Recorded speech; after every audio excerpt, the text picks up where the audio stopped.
Estamos começando o nosso programa de hoje e ouça estas palavras.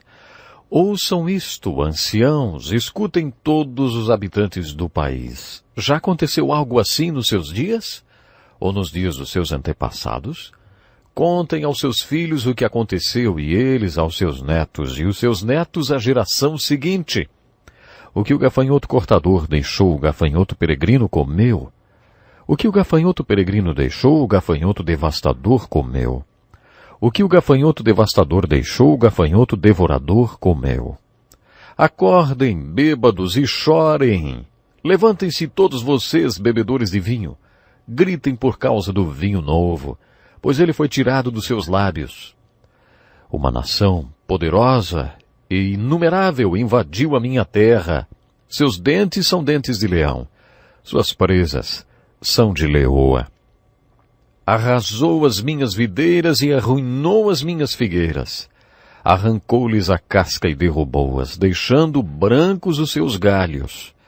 Pranteiem como uma virgem em vestes de luto que se lamenta pelo noivo da sua mocidade. As ofertas de cereal e as ofertas derramadas foram eliminadas do templo do Senhor. Os sacerdotes que ministram diante do Senhor estão de luto. Os campos estão arruinados, a terra está seca, o trigo está destruído, o vinho novo acabou, o azeite está em falta. Desesperem-se, agricultores, chorem, produtores de vinho, fiquem aflitos pelo trigo e pela cevada, porque a colheita foi destruída. A vinha está seca e a figueira murchou. A romanceira, a palmeira, a macieira e todas as árvores do campo secaram.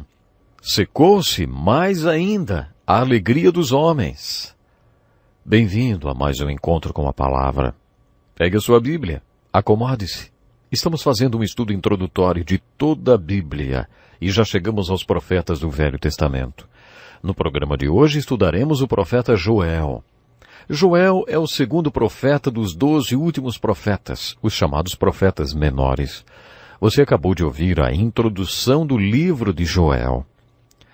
Não sei se algum de vocês já viveu isso que Joel descreveu.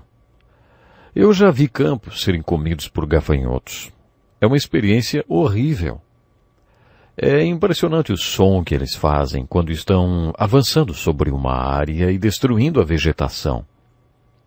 Joel está descrevendo uma praga dos seus dias, a praga dos gafanhotos, que era uma calamidade que provocava fome. Ele chama esta praga de o dia do Senhor, usando a mesma expressão que grande parte dos profetas usou. É difícil definir a época em que Joel viveu, porque no início do seu livro não há citação de quais foram os reis que reinavam durante o seu ministério. Isso quer dizer duas coisas, que a mensagem do livro não precisa de contexto histórico para ser compreendida, e que é difícil localizar Joel dentro da história dos hebreus. Estudiosos divergem quanto à época em que Joel viveu. Os liberais o localizam entre os anos 500 e 400 a.C., um período mais avançado da história. Quanto mais recente é a data do seu ministério, menos sobrenatural esse ministério é. Os conservadores o localizam num período anterior da história, por volta de 830 a.C., fazendo-o contemporâneo de Elias e Eliseu. Quanto antes ele tenha vivido, mais sobrenaturais suas profecias são. Isso faz de Joel um dos primeiros profetas autores de livros proféticos e o localiza no período anterior ao cativeiro babilônico. Se esta segunda opção estiver correta, Joel terá previsto o cativeiro babilônico cerca de 200 anos antes de acontecer. Quer ele tenha profetizado o Pentecostes 800 ou 400 anos antes, ainda assim, sua profecia é sobrenatural. Não vamos mais falar sobre a data do livro de Joel, mas uma coisa vocês vão perceber. As revelações proféticas deste livro vão desde 200 anos antes do Pentecostes até os últimos dias. Como já dissemos na introdução, quando Joel profetiza, ele se utiliza principalmente da ilustração da praga dos gafanhotos. Ele diz que a praga dos gafanhotos é o dia do Senhor. Ele compara os gafanhotos a um exército. Você sabia que os gafanhotos se organizam como um exército? Joel diz que esse exército de gafanhotos, na verdade, é o exército de Deus. Ele está pregando para o Reino do Sul. Ele está dizendo para o povo de Judá que essa destruição vem do Deus Todo-Poderoso como um julgamento por causa do pecado de idolatria. Ele anuncia: aquele dia, sim, o dia do Senhor está próximo. Joel é muito claro na descrição do modo como o exército de gafanhotos atua. Ele declara: assim como a luz da aurora se estende pelos montes, um grande e poderoso exército se aproxima, como nunca antes se viu, nem jamais se verá nas gerações futuras. No capítulo 2, ele certamente está falando de gafanhotos. Eles têm a aparência de cavalos, como cavalaria atacam galopando.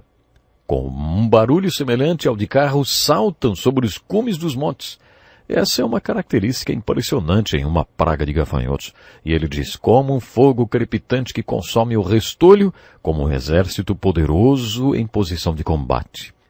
Esta é a pregação de Joel para o povo de Deus em Judá, e a praga de gafanhotos é o dia do Senhor. Ele sugere que uma assembleia solene seja convocada e que haja arrependimento, oração e jejum. Ele clama: rasguem o coração e não as vestes. Voltem-se para o Senhor, o seu Deus. Hoje, quando judeus ortodoxos querem demonstrar remorso, ainda rasgam suas roupas. Talvez numa sinagoga moderna eles só deem uma rasgadinha no bolso da camisa, como um gesto simbólico. Joel convoca o povo ao arrependimento. Rasguem o coração e não as vestes, ele diz. Quando estudamos esta profecia de Joel, na qual ele fala sobre a praga de gafanhotos, lemos que esse acontecimento é o dia do Senhor.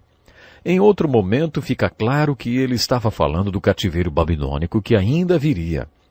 Se datarmos Joel num período anterior da história dos hebreus, ele estaria profetizando sobre o cativeiro babilônico 200 anos antes de acontecer.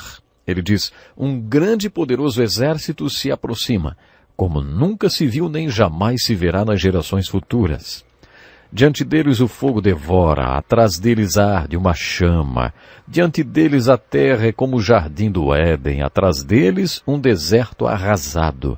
Nada lhes escapa. Em alguns parágrafos, Joel certamente falou dos babilônios e previu o cativeiro, assim como outros profetas fizeram. Ele diz novamente: como é grande o dia do Senhor. Joel fala da praga dos gafanhotos e refere-se ao dia do Senhor e depois fala do cativeiro babilônico e usa a mesma expressão, o dia do Senhor, com um outro sentido. Ele diz: derramarei do meu espírito sobre todos os povos. Os seus filhos e as suas filhas profetizarão, os velhos terão sonhos, os jovens terão visões. Até sobre os servos e as servas derramarei do meu espírito naqueles dias. Mostrarei maravilhas no céu e na terra, sangue, fogo e nuvens de fumaça. O sol se tornará em trevas, e a lua em sangue, antes que venha o grande e temível dia do Senhor. E todo aquele que invocar o nome do Senhor será salvo, pois conforme prometeu o Senhor, no monte Sião e em Jerusalém haverá livramento para os sobreviventes, para aqueles a quem o Senhor chamar. Todos nós estamos familiarizados com o segundo capítulo do livro de Atos, com o dia do Pentecostes. Pedro começou a descrever todo o milagre do Pentecostes com as seguintes palavras: isto é o que foi predito pelo profeta Joel. Quando o povo viu línguas de fogo que se separavam e pousavam sobre cada um dos discípulos, quando os ouviram falar em línguas, e também ouviram um forte som como de um vento forte, perguntaram: que significa isto? Pedro respondeu: isto é o que foi predito pelo profeta Joel. Por isso, através do segundo capítulo de Atos do Novo Testamento, verificamos que Joel definitivamente estava falando sobre o grande milagre do dia do Pentecostes. Se você estudar as profecias de Joel sobre o Pentecostes no capítulo 2, versículos 28 a 32, que acabamos de ler, atentando para os detalhes, verá que aquilo é o derramamento do Espírito sobre as pessoas. Quando estudamos o profeta Ezequiel, falamos que o Espírito ministra dentro de nós, entre nós e sobre nós. Quando o Espírito ministra sobre nós, chamamos isso de unção do Espírito. A profecia de Isaías descreve uma unção especial do Espírito sobre o povo de Deus. A unção descrita pela profecia de Joel envolve uma unção de toda a carne, não apenas a carne judaica. Aquela unção não aconteceu apenas no dia de Pentecostes, porque todas aquelas pessoas que receberam o Espírito Santo no dia de Pentecostes eram judias. As línguas que foram faladas no dia do Pentecostes eram profecias, porque a mensagem deveria ser para todo o povo. O Pentecostes foi profetizado por Joel para todas as classes de pessoas pobres e ricos. A profecia de Joel declarou que quando o milagre do Pentecostes acontecesse, as pessoas clamariam pelo nome do Senhor e seriam salvas. No dia do Pentecostes, 3.000 pessoas foram salvas. Mas é claro que quando estudamos os detalhes da profecia de Joel, percebemos que nem todos foram cumpridos no dia de Pentecostes. O dia do Senhor. Muitos profetas usaram esta expressão. Sofonias usou mais do que qualquer outro profeta. Pedro também se referiu ao dia do Senhor no capítulo 3 de sua segunda carta. Podemos fazer a seguinte aplicação da mensagem de Joel. Quando você olha para as circunstâncias da vida e enxerga caos, tragédia e calamidade, e fica pronto para erguer seus braços em desespero e clamar: o que aconteceu com Deus? Como isso pôde acontecer comigo? Joel desafia a ver a mão de Deus em tudo o que está acontecendo. No capítulo 8 de Romanos, o apóstolo Paulo afirma que Deus faz com que tudo se encaixe para o bem daqueles que o amam e que são chamados segundo o seu propósito. Se você ama a Deus e demonstra seu amor por Ele e quer a vontade dEle em sua vida, então Deus pode fazer com que tudo concorra para o seu bem. Paulo não quer dizer que tudo o que acontece para você é bom. Ele quer dizer que Deus pode fazer com que as coisas ruins se encaixem para o seu bem. Portanto, se você tem a visão de Joel e a capacidade de ver a mão de Deus em tudo o que acontece, você pode olhar para a calamidade e dizer: este é o dia do Senhor para mim.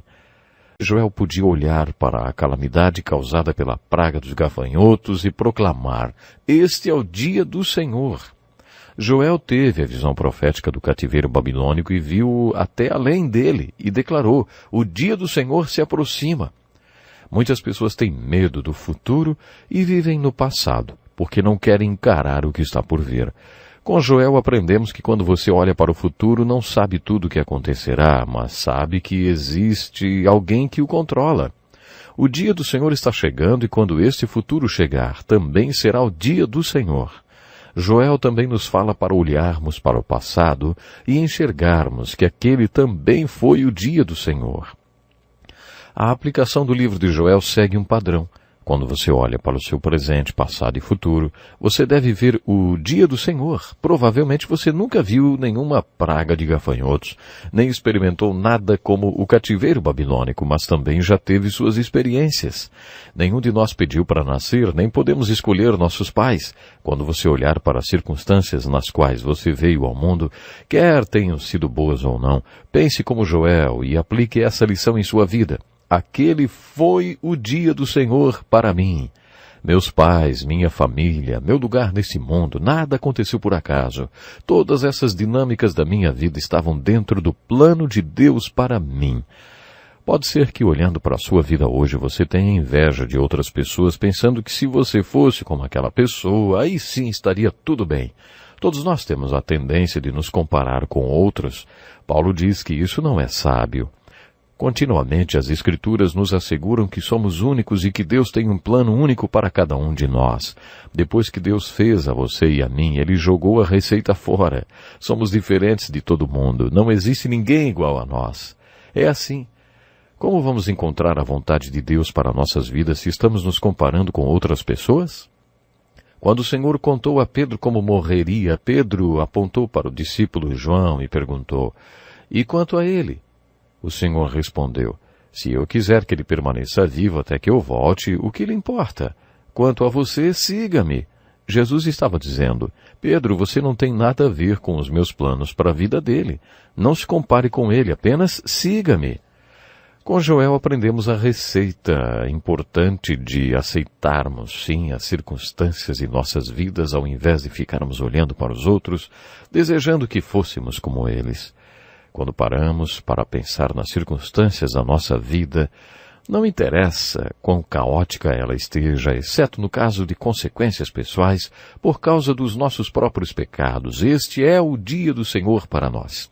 Então não importa o que aconteça, olhe para o futuro, com confiança e fé, com a perspectiva de que o dia do Senhor virá para você, porque você está certo de que nada acontecerá na sua vida que Deus não tenha permitido. Creio que essa seja a aplicação para nossas vidas que tiramos da mensagem do profeta Joel. A parte do livro de Joel que a maioria das pessoas se interessa é a sua profecia sobre o Pentecostes e sobre os últimos dias. Joel se refere a esses dias como o grande e temível dia do Senhor. Ele fala de eventos que acontecerão junto com a segunda vinda de Cristo. Estudando o Novo Testamento e as profecias sobre este assunto, aprendemos que a segunda vinda de Cristo será uma série de 12 eventos. O difícil é determinar a ordem cronológica desses eventos. Um dos 12 eventos que farão parte da segunda vinda de Cristo é o milênio, ou o reino de 1000 anos. As pessoas posicionam-se teologicamente de acordo com suas convicções sobre o milênio. Se alguém acredita que Jesus virá antes do milênio, ele é um pré-milenista. Se a pessoa crê que Jesus virá depois do reino de 1000 anos, ela é considerada uma pós-milenista. Agora, se a pessoa acha que o milênio não é um reino de 1000 anos literal, mas uma figura de linguagem, essa pessoa é considerada uma amilenista. Há alguns anos atrás, um amigo, durante um exame para sua ordenação para pastor, teve que responder a respeito de sua posição referente ao milênio. Irmão, qual a sua posição em relação ao milênio? O meu amigo, muito espirituoso, respondeu: bem, cresci dentro de uma doutrina pré-milenista, mas depois de estudar e refletir sobre o assunto, tornei-me um pós-milenista, e nesta posição fiquei por algum tempo. Depois de um tempo mudei para a posição amilenista. Finalmente tomei conhecimento da posição bem milenista, que solucionou todas as minhas dúvidas e problemas. Um dos examinadores perguntou: irmão, que posição é essa? Meu amigo respondeu: é a posição das pessoas que acreditam que vai ficar tudo bem no milênio. Com certeza, no meio de tanta cronologia, essa é uma ótima posição, hein? Bem milenista. Uma posição de confiança. Estudando todos esses eventos, descobrimos que, na verdade, há várias vindas de Jesus Cristo.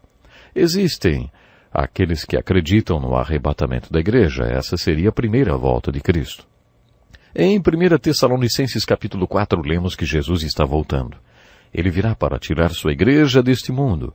Este é o significado da palavra arrebatamento. Nunca me esquecerei de quando eu era pequeno, um dia na escola dominical. A professora misturou vários palitos de dentes com vários alfinetes sobre a mesa. Depois ela passou um ímã sobre a mesa. Os alfinetes foram todos puxados para o ímã e os palitos de dentes ficaram ali sobre a mesa. Então ela disse: é assim que vai ser quando Jesus voltar. Esses alfinetes representam os seguidores de Jesus que serão arrebatados para junto do Senhor no ar. Os outros serão deixados. Meus olhos se arregalaram diante daquela ilustração e eu decidi que não seria um palito de dente. Eu seria um alfinete que sumiria com Jesus. Depois do arrebatamento, outros eventos acontecerão no céu, e depois disso o Senhor voltará outra vez. Desta vez ele virá sobre toda a terra, onde estabelecerá o seu reino de 1000 anos. Satanás será preso no início desse reinado e solto depois dos 1000 anos. Depois disso virá o chamado grande e temível dia do Senhor. É sobre isso que Pedro escreve em sua segunda carta no capítulo 3, e Joel, quando se refere ao grande e temível dia do Senhor. Joel diz que a praga dos gafanhotos foi dia do Senhor. Quando fala sobre o cativeiro babilônico, diz que o dia do Senhor está chegando. Quando fala do Pentecostes, ele diz: mas o dia do Senhor está chegando. Pedro descreve assim: os céus desaparecerão com um grande estrondo, os elementos serão desfeitos pelo calor, e a terra e tudo que nela há será desnudada. De acordo com Pedro, isso que acontecerá no grande e temível dia do Senhor é realmente a força, o poder do dia do Senhor. Baseado nas profecias de Joel e de Pedro, Dwight Moody afirmou: o mundo é um navio à deriva. O meu trabalho não é salvar o navio, mas salvar as pessoas antes que ele afunde, porque, meu irmão, ele vai afundar. Moody não estava sugerindo nenhuma consciência social, nem a realização de boas obras. O que ele estava sugerindo era, de acordo com a Bíblia, a terra será julgada. Deus não afirma que ela permanecerá para sempre. Pelo contrário, Deus nos diz que um dia tudo será destruído e dissolvido. Depois que tomamos conhecimento da reação termonuclear e do que seria a detonação de uma arma desse tipo, fica mais fácil entender sobre o que Joel e Pedro estão falando. Uma vez perguntei a um cientista se ele poderia descrever o que aconteceria numa explosão termonuclear. Ele disse que uma parede de concreto, por exemplo, do tamanho de um campo de futebol, seria reduzida a fumaça, ou se desintegraria. E continuou esclarecendo, uma explosão termonuclear é um calor tão intenso, que derrete qualquer material no seu caminho. Há 3.000 anos, Pedro, um pescador analfabeto, disse que é assim que o mundo vai acabar. Os elementos serão desfeitos pelo calor, e a terra e tudo que nela há será desnudada. Pedro e Joel chamam esse dia de o grande e temível dia do Senhor. Pedro continua lançando um desafio, visto que tudo será assim desfeito, que tipo de pessoas é necessário que vocês sejam? Qual deve ser o seu sistema de valores? Portanto, a expressão o dia do Senhor usada pelos profetas, mas principalmente por Joel, às vezes refere-se à tragédia da história dos judeus, que foi um tipo de marco, e proclama que este foi o dia do Senhor. Às vezes, o dia do Senhor refere-se ao julgamento pendente que está por vir. Nesse caso, lemos que o dia do Senhor está chegando, e também através de uma visão profética, como Joel, então vislumbram séculos à frente do seu tempo e usam novamente a expressão, o dia do Senhor. Agora eu lhe convido, olhe para a sua vida hoje e diga, este é o dia do Senhor para mim. Até o próximo programa. Este é um estudo escrito pelo Dr. Dick Woodward, na voz do pastor Edson Bruno. Até o nosso próximo encontro com a palavra.